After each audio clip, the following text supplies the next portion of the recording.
اعوذ باللہ من الشیطان الرجیم بسم اللہ الرحمن الرحیم ولما بلغ أشده واستوى آتيناه حكما وعلما وكذلك نجزي المحسنين۔ موسیٰ علیہ السلام فرعون کے پاس رہے، لیکن جیسے ہی سن شعور کو پہنچنے لگے تو انہوں نے دعوت و تبلیغ کا کام شروع کیا۔ انسان جب تک خود نیک ہوتا ہے تو لوگ اس کی طرف راغب بھی رہتے ہیں، وہ بھی لوگوں کی طرف راغب رہتا ہے، لیکن خود نیک ہو۔ لیکن جب وہ صالح یعنی نیکوکار بننے کے بعد مصلح بننے لگے، مصلح مطلب دوسروں کی نیکی کا بیڑا اٹھانے لگے، دوسروں کی اصلاح کرنے والا بنے، تو اچانک لوگ اس کے خلاف ہو جاتے ہیں۔ حضور صلی اللہ علیہ وسلم 40 سال تک رہے، صادق و امین، لوگ امانتیں رکھواتے تھے، لیکن جب لوگوں کی اصلاح کا بیڑا اٹھایا تو لوگ کہنے لگے مجنون ہے، باولا ہے، دیوانہ ہے، شاعر ہے، جادوگر ہے، کیا کچھ مدہوش ہے، اس قسم کے طعنے مصلح کو ملتے ہیں۔ جب حضرت موسیٰ علیہ السلام مصلح بننے لگے اور سن شعور کو پہنچنے لگے اور اللہ کی طرف چھپ چھپ کر دعوت دینے لگے تو فرعون کو علم ہو گیا۔ فرعون نے اس کو یہاں سے کہا کہ قتل کر دیا جائے۔ اس کی بیوی نے اس کو سمجھایا کہ ایک بچہ ہے، اس کو چھوڑا ہے، اور اس کو اس قسم کا قتل کرنا کہیں ایسا نہ ہو بنی اسرائیل میں بغاوت کا ذریعہ بن جائے، لہٰذا چھوڑ دو اس کو اپنی حال پر۔ بہرحال فرعون نے موسیٰ کو محل سے نکلوا دیا۔ اب اللہ فرماتے ہیں وَلَمَّا بَلَغَ أَشُدَّهُ، جب موسیٰ علیہ السلام خوب زور کی عمر کو پہنچے۔ زور کی عمر کے پہنچنے کا مطلب ویسے تو ہر ملک کے اندر اپنا مزاج، اپنا ذوق، اپنی فطرت اور اپنی طبیعت کے حوالے سے یہ الگ الگ ہوتا ہے۔ کوئی 30 سال میں پہنچے گا، کوئی 25 سال میں، کوئی 35 سال میں، لیکن عبداللہ ابن عباس اور مجاہد سے منقول ہے کہ یہ جو عمر کو پہنچنا تھا یہ 33 سال کا تھا۔ یہ جو 33 سال کی عمر ہوتی ہے یہ عمر کا پیک سیزن ہوتا ہے، انسان کی جسم، اس کی صحت کا پیک سیزن اس کی عمر کا 33 سال ہونا ہے، اور یہ 33 سال کے اندر انسان کمال شعور کو پہنچ جاتا ہے، اور اس 33 سال کے اندر پہنچ کر اس کی عمر ٹھہر جاتی ہے، اس کی جسم ٹھہر جاتا ہے، اس کی صحت میں وقوف آ جاتا ہے، تحمل مزاجی میچورٹی کافی آ جاتی ہے، اور 40 سال تک یہی رہتی ہے۔ 40 سال کے بعد ڈھلان شروع ہوتی ہے، جس طریقے سے سورج زوال کے وقت، استواء شمس کے وقت پیک پر ہوتا ہے، پھر آہستہ آہستہ بالکل نیچے نہیں چلا جاتا، بلکہ آہستہ آہستہ آہستہ ایسا ہی لگتا ہے جیسے پیک پر ہی ہے۔ نیچے جانے کا ایک سفر شروع کرتا ہے 4 بجے کے بعد، عصر سے تھوڑا پہلے، جب 2 سائے ہو جاتے ہیں۔ تو اس طریقے سے انسان کی عمر بھی ہے۔ تو جب موسیٰ علیہ السلام اس عمر کو پہنچے، واستویٰ، اور ان کی جسمانی قوت، ان کی علمی قوت، ان کی عملی قوت برابر ہو گئی، واستویٰ برابر ہو گئی، سنبھل گئی۔ اللہ فرماتے ہیں آتیناہ حکما وعلما، ہم نے ان کو حکمت سے نوازا، حکمت سے مراد نبوت ہے، وعلما اور علم سے نوازا، وکذالک نجزی المحسنین، اسی طریقے سے ہم نیکوکاروں کو بدلہ دیا کرتے ہیں۔ اب ہوا یہ کہ حضرت موسیٰ علیہ السلام پر جب اس قسم کے پے در پہ حملے ہونا شروع ہوئے اور فرعون کی طرف سے قتل کے احکام نامے صادر ہوئے، حکم نامے صادر ہوئے، تو یہ اکثر مصر سے باہر چلے جایا کرتے تھے، لیکن چھپ چھپ کر کبھی مصر کے شہر کے اندر، ملک کے اندر آیا کرتے تھے، دیکھا کرتے تھے۔ تو ایک دفعہ چھپکے سے اس وقت جب کہ لوگوں کی غفلت کا وقت تھا، یعنی قیلولے کا وقت تھا، دوپہر کے وقت عموماً لوگ آرام کر رہے تھے، یہ مصر کے اندر داخل ہوئے۔ وہاں پر انہوں نے 2 شخص کو دیکھا۔ یہ 2 شخصوں میں سے ایک شخص تو ان کی حمایتی تھا، ان کی پارٹی کا آدمی تھا، یعنی بنی اسرائیلی تھا، اور دوسرا شخص ان کے دشمن میں سے تھا۔ ان کے دشمن کا مطلب فرعون کی پارٹی کا تھا۔ تو جو ان کی پارٹی کا آدمی تھا اس نے چلایا کہ موسیٰ میری مدد کرو، اور اس کے خلاف مدد کرو جو تمہارا بھی دشمن ہے، میرا بھی دشمن ہے، یعنی فرعون کی ٹیم کا آدمی ہے۔ تو حضرت موسیٰ علیہ السلام نے بے اختیار، حضرت موسیٰ کو اپنی قوت کا اتنا اندازہ نہ تھا، انہوں نے ایک گھونسا مار دیا۔ گھونسا مارا اور حکم الہی سے وہ مر گیا۔ اچانک دیکھا کہ یار یہ کیا ہو گیا مجھ سے، تو کہا ھذا من عمل الشیطان، کہ بھئی یہ تو شیطان کا عمل ہے، اور شیطان اس قسم کی دشمنیاں میرے ساتھ کرتا رہتا ہے۔ فوری طور پر اللہ سے معافی مانگی، اور اللہ سے معافی مانگ کر اللہ نے ان کے اس گناہ کو معاف بھی کر دیا۔ ودخل المدینۃ، موسیٰ علیہ السلام مصر شہر میں داخل ہوئے، علی حین، اس وقت، غفلۃ من اہلہا، جب وہاں کے رہنے والے بے خبر تھے، یعنی دوپہر کا وقت تھا، قیلولے کا وقت تھا، سو رہے تھے۔ فوجد فیہا رجلین یقتتلان، وہاں پایا دو آدمیوں کو جو ایک دوسرے سے لڑ رہے تھے۔ ھذا من شیعتی، یہ ایک بندہ ان کے گروہ میں سے تھا۔ شیعہ کا لغوی ترجمہ ہے گروہ۔ ایک صاحب کو کسی شیعہ صاحب نے دلیل دی، کہا کہ بھئی ہم اپنے آپ کو کیسے حق پر نہیں مانے، ہمارا تو تذکرہ قرآن میں بھی ہے۔ دیکھو شیعہ قرآن کے اندر 2-3 مقامات پر وَإِنَّ مِن شِيَّتِي لِإِبْرَاہِيمَ، ہمارا تذکرہ تو اللہ نے قرآن میں خود کیا ہے۔ تو میں نے کہا کہ پھر تو فرعون کا تذکرہ بھی ہے، تو شیعوں کو تو بعد میں مانو، پہلے فرعون کو مانو۔ فرعون کا تذکرہ قرآن میں 18 مقامات پر ہے، تو پھر تو فرعون کو زیادہ ماننا چاہیے۔ تو صرف تذکرہ ہو جانا یہ نہیں، دیکھے تو صحیح اس کے لغوی معنی کیا ہے۔ یہاں پر لغوی معنی کے اندر کہتے ہیں کہ کیا قرآن مجید کی جو آیتیں ہیں، ہر ایک لفظ حرف کے اوپر 10 نیکیوں کا وعدہ ہے، تو کیا یہ جو لفظ فرعون ہم پڑھتے ہیں اس کے اوپر بھی 10 نیکیاں ملتی ہیں؟ اس کا جواب یہ ہے کہ جب آپ قرآن کے لیے پڑھتے ہیں، قرآن کی تلاوت کی نیت سے پڑھتے ہیں، تو اس پر بھی 10 نیکیاں ہیں۔ ایسے ہی پڑھیں یا ایسے ہی تبصرہ کریں تو کچھ نہیں ہے، لیکن قرآن کی تلاوت کے دوران اگر یہ پڑھیں گے تو چونکہ یہ خود بھی کلام الہی ہے، اس لیے اس کے پڑھنے پر بھی نیکی ہے۔ وَهَذَا مِنْ عَدُوِّ، اور ایک دوسرا ان کے دشمن میں سے تھا۔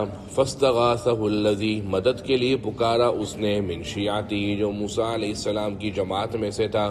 کس کے خلاف پکارا؟ عَلَى الَّذِي مِنْ عَدُوِّ، اس کے خلاف جو موسیٰ علیہ السلام کے دشمنوں میں سے تھا۔ فَوَكَزَهُ مُوسیٰ، موسیٰ نے ایک مکہ جڑ دیا۔ فَقَضَىٰ عَلَيْهِ، اس کا فیصلہ تمام کر دیا۔ قَالَ، افسوساً کہنے لگے، هَذَا مِنْ عَمَلِ الشَّيْطَانِ، یہ شیطان کے عمل سے ہے، کہ مجھ سے بالقصد نہیں ہوا، بلا قصد و اختیار میرے ساتھ اس قسم کا معاملہ پیش آ گیا۔ موسیٰ علیہ السلام کا یہ مکہ بڑا مشہور ہے، اور 1-2-3 مقامات پہ بھی انہوں نے مکے لگائے ہیں، اور صرف انسانوں کو نہیں، فرشتوں کو بھی لگائے ہیں، اور صرف فرشتوں کے اندر چھوٹے موٹے فرشتے نہیں بلکہ موت کے فرشتے کو بھی مکے لگائے ہیں، جس پر اس نے اللہ کے پاس جا کر شکایت کی، بخاری کی حدیث ہے۔ انہ عدو، بلا شبہ وہ دشمن ہے شیطان، مضل، گمراہ کرنے والا ہے، مبین، واضح طور پر۔ یہ کافر حربی تھا۔ حربی کا مطلب ایک ہوتا ہے کافر، کافر کی الگ الگ قسمیں ہیں۔ ایک کافر وہ ہوتا ہے کہ جو آپ کے ساتھ رہتا ہے، ملک مسلمانوں کا ہے، وہ ہمارے ساتھ رہ رہا ہے، جیسے کہ اس کو کہتے ہیں ذمی۔ اس کو کیا کہتے ہیں؟ جیسے ہمارے ملک کے اندر جتنے اقلیت ہیں، یہ سب کے سب شرعی اصطلاح کے اندر ذمی کہلاتے ہیں، تو ان کے حقوق کی پاسداری بھی مجھ پر اور آپ پر ضروری ہے۔ جس طرح سری لنکن گزشتہ دنوں اس قسم کے قتل کا واقعہ پیش آیا تھا، تو وہ تو معاہد تھا، ذمی تھا۔ ذمی کا مطلب یہ ہے کہ وہ ہماری امن کے اندر ہے، جب ہم نے امن دے دی تو کوئی بندہ اس کو تنگ نہیں کر سکتا، اس کو ذمی کہتے ہیں۔ ایک کافر ہوتا ہے جو مستأمن ہوتا ہے، باہر سے آ رہا ہے بزنس ویزے کے اوپر، کہ بھائی میں اپنے ادھر آ رہا ہوں، ادھر اتنا کام کروں گا، چلا جاؤں گا، یہ بھی امن کے اندر ہے، اس کو مستأمن کہتے ہیں۔ ہوتا حربی ہے، آپ اس کو تھوڑی سی مہلت دیں گے، آپ سے جنگ کرنے پر راضی ہو جائے گا۔ اقلیت آپ سے جنگ نہیں کریں گے، لیکن یہ آپ سے جنگ کرنے پر راضی ہو جائے گا، لیکن وقتی طور پر آپ اس کو امن دے دیتے ہیں، ویزا لگا کر کے اتنے دن کے لیے آپ کو ملک پاکستان میں امن ہے۔ ایک ہوتا ہے کافر حربی، جو باہر کے ملک کے اندر کافر ہے، وہ حربی ہے، اس کا ہم پر کوئی حق نہیں ہے۔ ہاں، اگر ہم مسلمان باہر جاتے ہیں، چائنا جاتے ہیں، جرمنی جاتے ہیں، وہاں پر وہاں کے کافر ہیں، تو وہ تو حربی ہے، اس کا ہم پر کوئی حق نہیں ہے، لیکن جب ہم وہاں پر جاتے ہیں تو ہم معاہدہ ہمارا ہوتا ہے کہ ہم وہاں پر جا کر ان کی کسی املاک کو نقصان نہیں پہنچا سکتے۔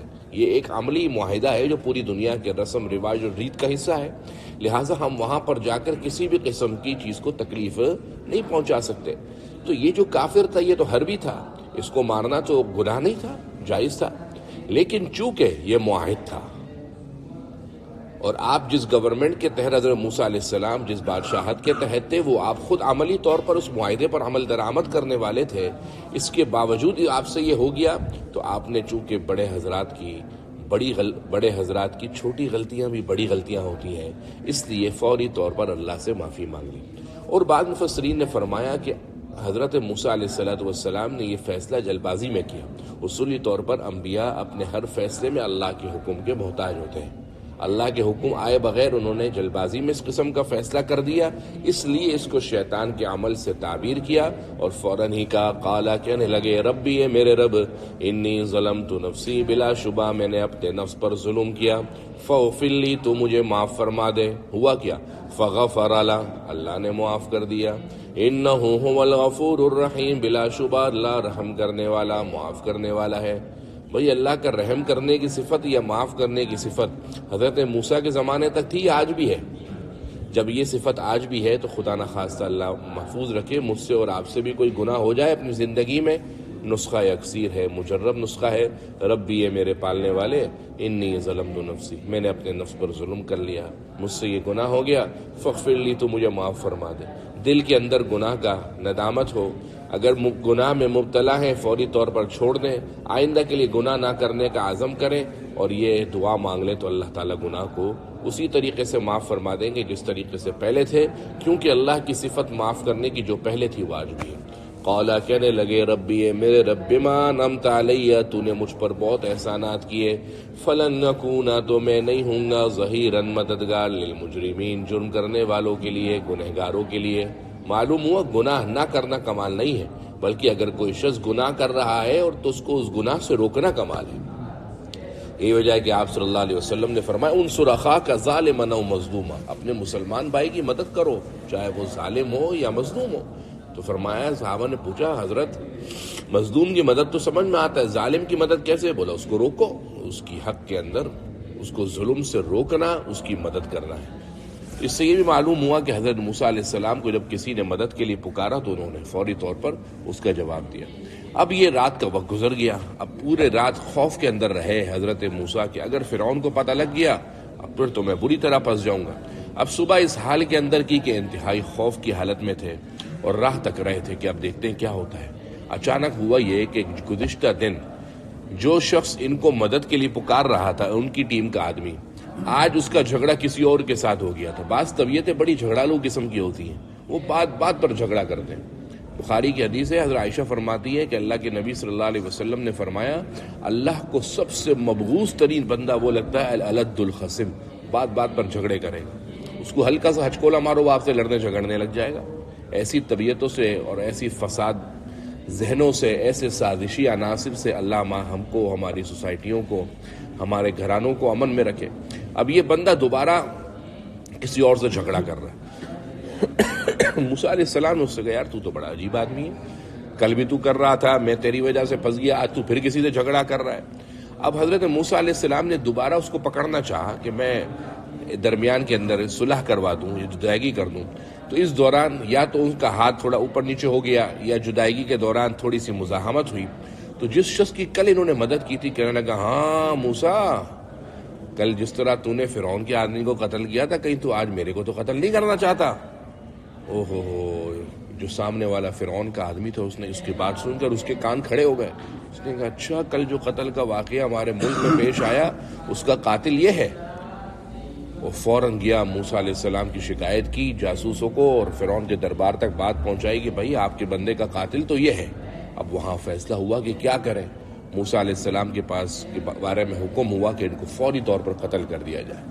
اب مصر شہر کے اندر سے ان کا ایک قریبی بھاگتا ہوا ان کے پاس آ کے لگے، موسیٰ سارے وزراء آپ کے بارے میں اس بات پر متفق ہو چکے ہیں اور سب مشورہ دے رہے ہیں کہ آپ کو قتل کر دیا جائے، میں آپ کا خیر خواہ ہوں، میری بات مانی، آپ مصر شہر چھوڑ دیجیے، یہاں سے نکلیے۔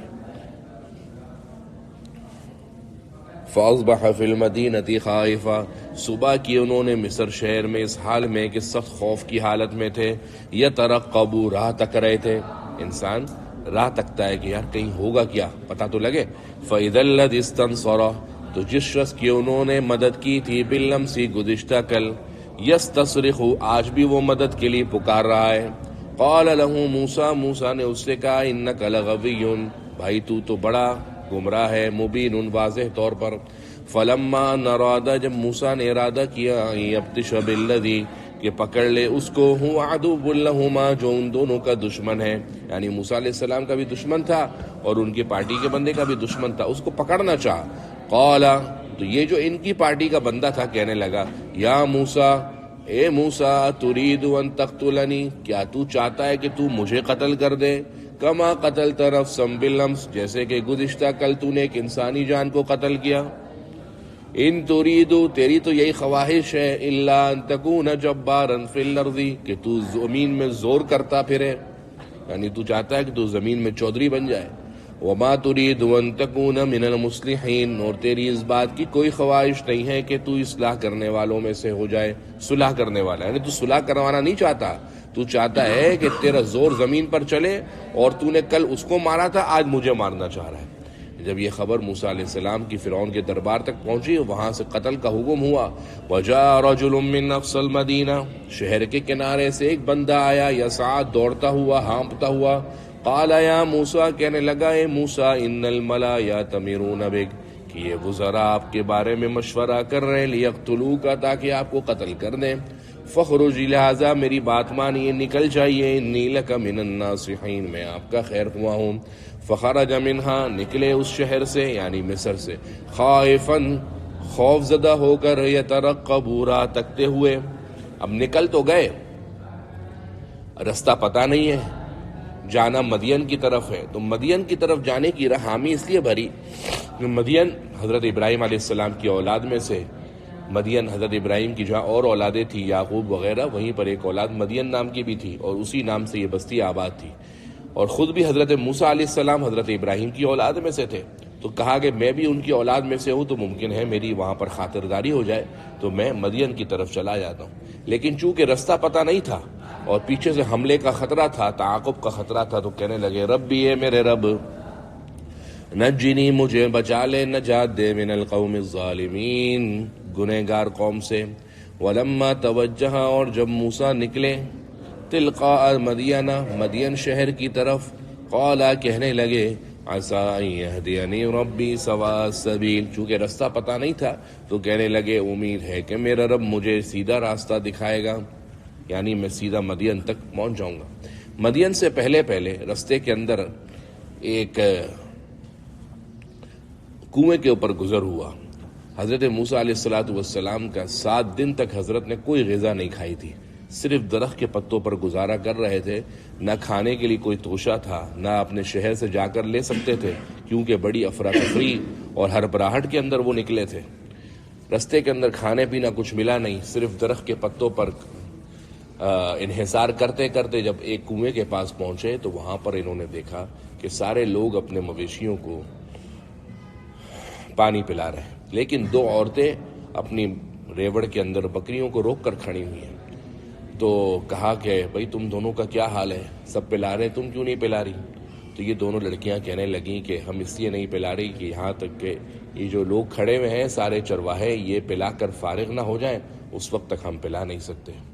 تو ذہن میں بات آ سکتی تھی کہ بھائی گھر کے مرد کو بھیجو، عورت کو آنے کی کیا ضرورت ہے. تو ساتھ ہی انہوں نے کہا کہ ہمارے ابا جان بڑے بوڑھے ہیں، عمر بھی زیادہ ہے، صحت بھی اچھی نہیں ہے، وہ آ نہیں سکتے. ولما توجہ تلقاء مدینہ، جب نکلے مدین کی طرف، قال، کہنے لگے، عسیٰ ربی ان یہدینی سواء السبیل، امید ہے میرا رب سیدھا راستہ دکھلائے. ولما ورد ماء مدینہ، آئے مدین کے کنویں کے پانی پر. وجد علیہ امتم، پایا وہاں پر جماعت، من الناس، ایک لوگوں کی. ووجد من دونہم، اور پایا ان کے علاوہ، امراتین، 2 لڑکیوں کو، عورتوں کو، تزودان، جو اپنی بکریاں روک کر کھڑی ہوئی تھیں. قال ما خطبکما، حضرت موسیٰ نے ان دونوں عورتوں سے کہا کہ کیا ہوا ہے تم دونوں کو؟ قالتا، وہ کہنے لگیں، لا نسقی، ہم نہیں پلا سکتے، حتی یصدر الرعاء، یہاں تک کہ چرواہے پلا کر فارغ نہ ہو جائیں. اس سے معلوم ہوا کہ کمزوروں کی، ضعیفوں کی مدد کرنا یہ سنت انبیاء ہے، جو ہم سے بالکل نکل گئی ہے، لیکن یہ انبیاء کی سنت ہے کہ کمزور، ضعیف، لاچاروں کی مدد کی جائے. اور اس سے یہ بھی پتہ لگا کہ اس زمانے تک پردے کے احکامات نازل نہیں ہوئے تھے. پردے کے احکام تو ہماری شریعت کے ہیں، اور ہماری شریعت میں بھی مدینہ کے اندر پردے کے احکامات نازل ہوئے، لیکن اس کے باوجود یہ عورتیں چونکہ سلیم الفطرت تھیں تو مردوں کے درمیان اختلاطی ماحول میں جانے سے گریز کر رہی تھی. قرآن گواہ ہے نا، یہ صرف میں اپنی بات کہہ رہا ہوں، قرآن میں ہے نا کہ یہ نہیں جا رہی تھی کہ وہاں پر جب تک مرد نہ چلے جائیں وہاں سے فارغ ہو کر ہم نہیں جا سکتے. اور کس زمانے کی بات ہے، کیا فتنے نہ ہونے کے بنا پر تھے، اور آج اختلاطی ماحول کتنا زیادہ ہے۔ علمان والحفیظ گزشتہ دنوں ایک جگہ پر جانا ہوا، ایک بڑے اچھے ہمارے دوست، مطلب پوچھتے ہوئے بھی آدمی کو افسوس ہو کہ یار کہیں ایسا آپ کی شادی میں اختلاط مخلوط ماحول تو نہیں ہے، تو اچھا نہیں لگا پوچھنا کہ یار وہ کہیں گے ایسا کیسے ہو سکتا ہے، آپ کیسی بات کر رہے ہیں، تو اس لحاظ سے پوچھا نہیں۔ عین وقت پر وہاں پر پہنچے تو پتہ لگا مخلوط مجلس ہے، شادی کی مخلوط مجلس ہے، سلام دعا کر کے نکل گئے۔ لیکن افسوس ہے ہمارے ان رویوں کے اوپر، ہمارے ان سوسائٹیوں کے اندر جو نظام اور جو رسمیں اور ریت چل پڑی ہیں، کوئی ان کو پوچھنے والا ہی نہیں۔ عام سی بات ہے، مخلوط مجلس تو کوئی سمجھتے نہیں ہیں، بچوں کو بھی ان نظام تعلیم کے حوالے کیا ہوا ہے جہاں پر مخلوط تھا۔ حالانکہ کس زمانے کی امت کے لوگ ہیں، پردہ وردے کی تو بات ہی نہیں ہے، سابقہ شریعت میں اس قسم کے پردے کے احکامات نہیں، لیکن الگ ہو کر کھڑی ہوئی ہیں۔ اور ادھر آپ کی ان گلیوں کے اندر روڈ کا یہ حال ہے کہ آدمی کنارے سے گزر رہا ہوتا ہے اور عورت پہلوانوں کی طرح درمیان میں چل رہی ہوتی ہے۔ یہ میرے اور آپ کے لیے لمحہ فکریہ ہے کہ اپنی والدہ کو، اپنی بہن کو، اپنی بیوی کو، اپنی بیٹی کو سمجھائے کہ ہم عورت ہیں، ہمارے اندر شرم و حیا ہماری عروج پر ہوتی ہے۔ ہم مسلمانوں گھرانوں کے اندر خواتین کناروں پر چلا کرتی ہیں۔ عمر کے زمانے میں خاتون رستے کے درمیان چل رہی تھی، آپ نے درہ اٹھایا، بولا کنارے پر چڑھو۔ رستے کے اندر تو لوگوں کی آمد و رفت کی جگہ ہے، تاکہ ٹکراؤ نہ ہو، مزاحمت نہ ہو، فتنے کا اندیشہ نہ ہو۔ اور فرمایا لا نسقی، ہم اس وقت تک نہیں پلائیں گے حتی یصدر الرعاء۔ تو اس سے معلوم ہوا کہ لیڈیز فرسٹ نہیں ہے۔ ہم کہتے ہیں نا لیڈیز فرسٹ، یہ لیڈیز فرسٹ نہیں ہے۔ دیکھو قرآن کہہ رہا ہے پہلے آدمی کریں گے پھر عورت پلائے گی۔ تو معلوم ہو یہ بھی ہمارا ایک عجیب سا نظام ہے کہ بھائی لیڈیز فرسٹ۔ لیڈیز فرسٹ کہاں سے؟ مردوں کو جب اللہ نے قوی رکھا ہے تو اسی لیے رکھا ہے کہ مرد پہلے جائیں، تاکہ وہاں پر کوئی بھی مقصد ہے، کسی بھی جگہ پر کوئی اس کے اندر خدا نہ خواستہ ڈس ایڈوانٹیج ہے، کوئی نقصان ہے، کوئی مضرت ہے، کوئی نقصان ہے، تو آدمی کو دیکھنے کو مل جائے۔ اور ادھر بولتے نہیں نہیں لیجیے لیڈیز فرسٹ۔ لیڈیز فرسٹ کہاں سے آیا؟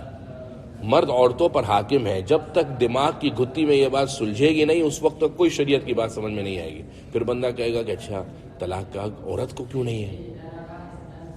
علمی ہے، فتنے آتے ہیں۔ سب سے پہلے دماغ میں ایک بات ذہن میں رکھیں کہ بھئی مرد اونچا ہے یا عورت؟